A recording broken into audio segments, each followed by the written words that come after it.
the Adrian Peterson decision, and I'm going to play this for you all right now. I think I'm making a maneuver by benching Adrian Peterson. He's only going to get 10 to 15 carries. He's not going to do too much. And what does he do? He decides that he's going to get a couple touchdowns and run for a nice couple yards there and, score 20 points. That could have won me a fucking game.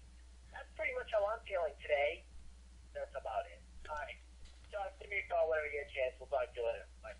There you go. That was Will. That's about it. Yeah, I mean, Will is, when I heard the voice message, like when I saw a missed call voice message from Will, I wasn't sure what was going to happen because he has been known to leave some quite disturbing voice messages. I think, what was it?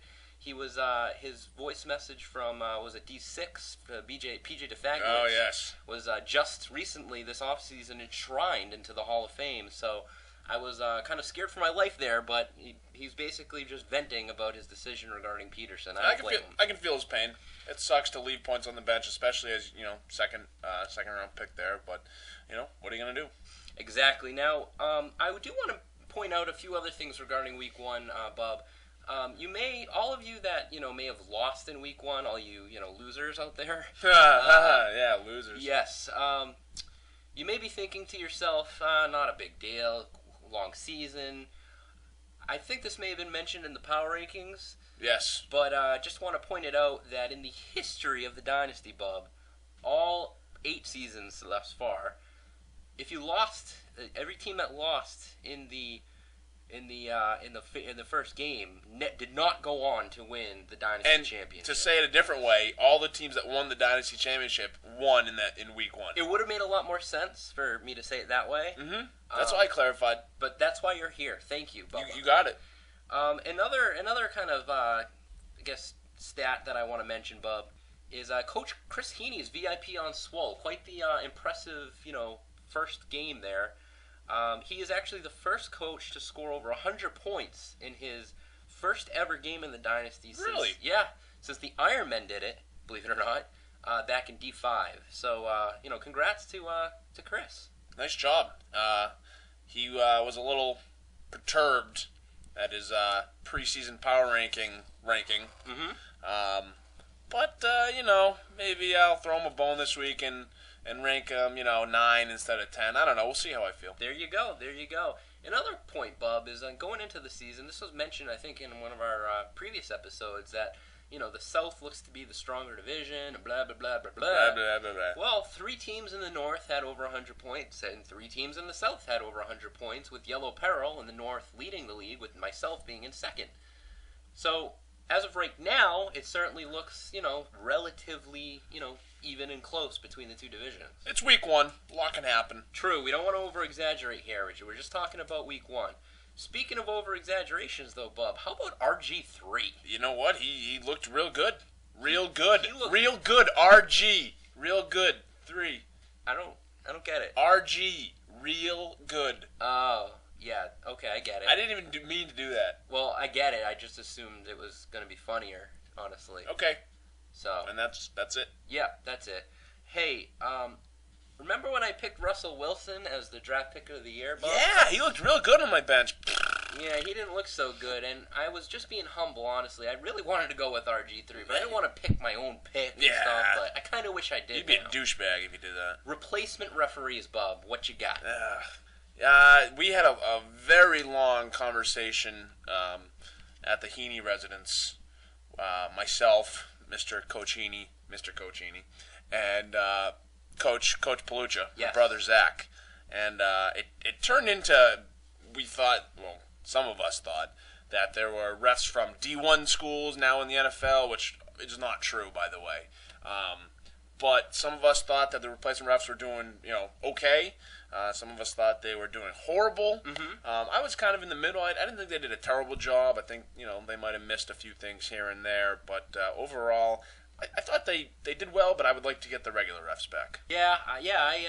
Honestly, I actually kind of agree with you. I don't think it's that big of a deal. There's always blown calls and things going on when the regular refs are here. I think it's pretty much the same. They certainly seem a little bit, not as polished, if you will, but I think by week 6, I think the real refs will be here, and Ed Hockley will be here to save the day. And hey, Jackie, what do you think?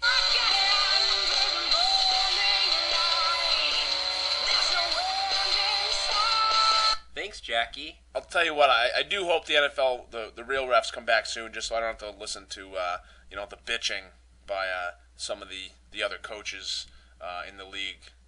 Zach. Whoa, there it is. And then just, what about the game of the week for you, Bub? You picked VIP on Swole versus the Amber Alerts. I'm not really sure why you picked that game, honestly, but hey, at least John, he won the Dynasty odds maker poll that Zach put out there. He did. He ended up with 71 points, and the combination of Ray Rice, Foster, and McCoy was 50. So he won that. He smoked it. Does that count as a win? Nope. Okay, well, honestly, the only reason I picked that game, Eric, I didn't really like any of the games, and so I thought maybe if Johnny could pull one out against Coach Heaney, it would be kind of grand. Yes. It'd be fun to talk about, but he didn't. He didn't. It's not really looking as good as I predicted. Well, my game of the week in the South was the Soul Glow Senators game, which turned out to be relatively good. But I think we all can agree that this week's game of the week definitely was the Pig Newtons versus Hong Kong Cavs. I mean, Pig Newtons got up to a substantial lead, not a huge lead, but a pretty good lead, and then Hong Kong came roaring back, and the game actually ended in a tie at 114. And then it went to bench points, and it went to the Monday Nighter where, Whiffen had Carson Palmer and Robert Meacham and Hayward Bay. And unfortunately, as, really the Hong Kong Cavs franchise has done over and over again over the past many years, came up short and wasn't able to get the appropriate bench points, and Phil comes out on top in a really good Week 1 matchup, Bub. If you're Coach Whiffen, you can't feel too bad about this. Obviously, you want the win, but putting up 114 and coming down to the wire, you try to take the positives out of it. But that just means he's gonna, it's gonna take him a little longer to get those 5 wins that he always gets. Now, let's take a look into the future with next week's matchups.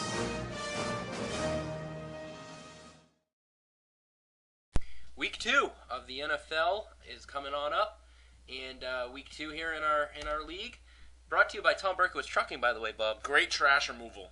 They make it simple.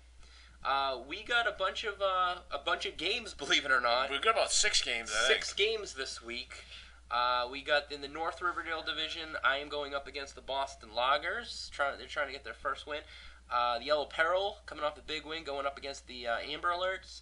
And Handy Quacks going up against VIP on Swole. Bub, any of those games stand out to you? Maybe a game of the week within the North Division? I'll tell you what, Eric. I like the Brady versus Rogers matchup you have going on with the Boston Loggers. But my pick for game of the week, and this is more of a personal pick, Handy Quacks against VIP on Swole.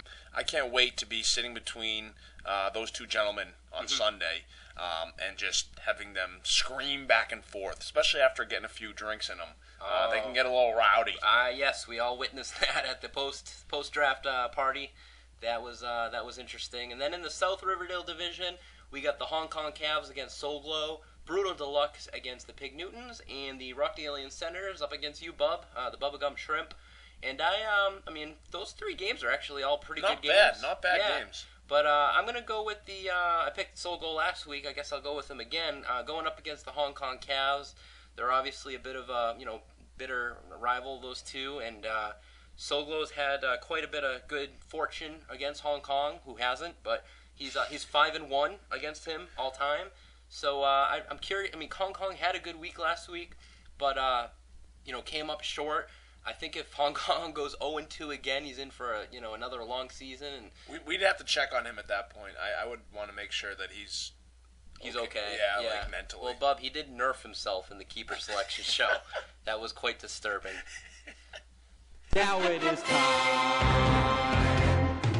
Fucking right, it's time.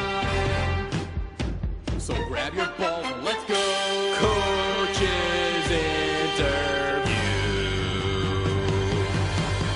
Here we fucking go. And now on the Tom Berkowitz Trucking Hotline, Here he is, bitches. He is a